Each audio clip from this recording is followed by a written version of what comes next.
সুপ্রিয় দর্শকবৃন্দ, আসসালামু আলাইকুম। কেমন আছেন আপনারা? আশা করি আল্লাহর রহমতে ভালো আছেন। যদি চ্যানেলটি ভালো লাগে অবশ্যই চ্যানেলটি সাবস্ক্রাইব করুন। পাশে থাকুন প্রতিদিনের মতো আজকে এক আপু আমি চ্যানেল হাজির করেছি। মিডিয়ায় কি কারণে আসলে সেটা আপনাদের শোনাবো। আসসালামু আলাইকুম আপু। ওয়ালাইকুম আসসালাম। আপু ভালো আছেন? আলহামদুলিল্লাহ। আচ্ছা, আপুর কি বিয়ে শাদী হয়েছিল আগে? জি।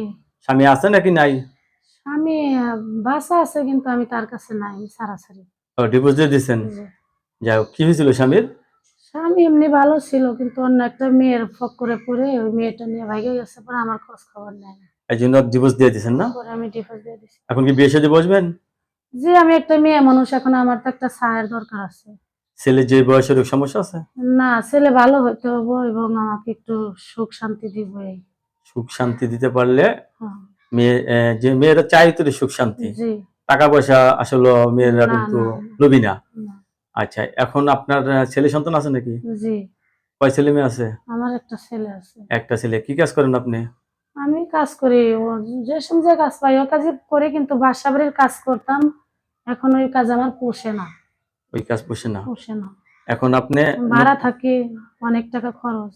ভাড়া থাকেন, অনেক টাকা খরচ হয়ে যায়। তাহলে এখন তো খরচ বেশি।